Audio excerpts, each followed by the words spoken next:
धनशक्ती विरुद्ध गरिबीच्या संघर्षामध्ये नगर दक्षिणेमध्ये आज जो एपिसोड या ठिकाणी कोतवाली पोलीस स्टेशनमध्ये घडला हा अत्यंत दुर्दैवी एपिसोड आहे। या ठिकाणी महसूल विभागाच्या अधिकाऱ्यांचं जे काही निवडणुकीसाठीचं केलेलं प्रशासकीय पथक आहे हे पथक प्रशासनाच्या पद्धतीने चालत नसून महसूल मंत्री आणि पालकमंत्री यांच्या वैयक्तिक आदेशावरती चालतंय।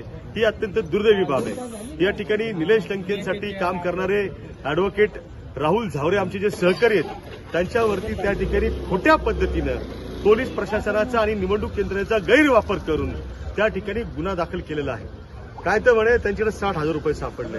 अरे बरोबर आहे, 60,000 सापडले नाही सापडले याचा तपासात विषय सगळा पुढे येईल, पण तुम्ही अशा पद्धतीने या ठिकाणी गेले की 60 कोटी रुपये सापडले म्हणजे काहीतरी जनाची नाही मनाची तरी काहीतरी वाटायला पाहिजे की नाही।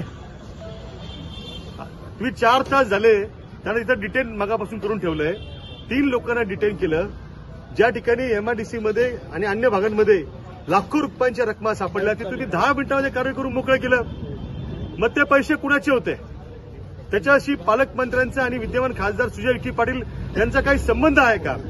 याच्या बाबतीमध्ये कुठलीही स्पष्टता तुम्ही दिलेली नाही। इलेक्शन कमिशनच्या अॅपवरती अनेक प्रकारच्या तक्रारी त्या ठिकाणी दाखल होत आहेत, त्याच्यावरती तुम्ही कोणत्या प्रकारची कारवाई करत नाही, ते सगळं पेंडिंग आहे। मात्र तुम्हाला गरिबाची ही जी काही लढाई सुरू आहे ती लढाई मान्य नाही।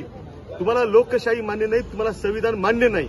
तुम्हाला आमच्या सगळ्या सामान्य कार्यकर्त्यांना त्या ठिकाणी अशा पद्धतीनं दबावामध्ये आणून त्यांचं मनोबल खच्चीकरण करण्याचा जो काही तुमचं षडयंत्र आहे त्या षडयंत्राला आम्ही महाविकास आघाडी म्हणून यत्किंचितही भीक घालत नाही। हे मी पालकमंत्री महोदयांना आणि आताच्या विद्यमान खासदारांना स्पष्टपणानं या ठिकाणी समजावून सांगतोय। तुम्ही हे लक्षात घ्या। तुम्हाला जे काही या ठिकाणी संघर्ष करायचा आहे तो तुम्ही लोकशाही पद्धतीने करा ना। असं तुम्ही कमरेखालची वार का करता?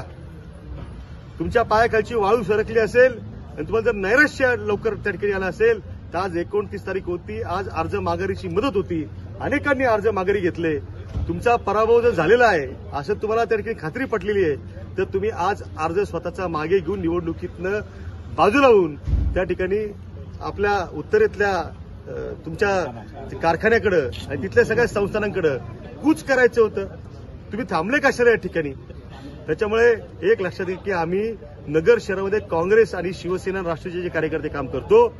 आमचे आदर्श हे स्वर्गीय अनिल भैया राठोड आहेत। आम्हाला संघर्ष हा काही नवा नाही आणि संघर्ष कसा करायचा ना हे आम्हाला माहिती आहे, कारण की आम्ही संघर्षात आलेलो आहे।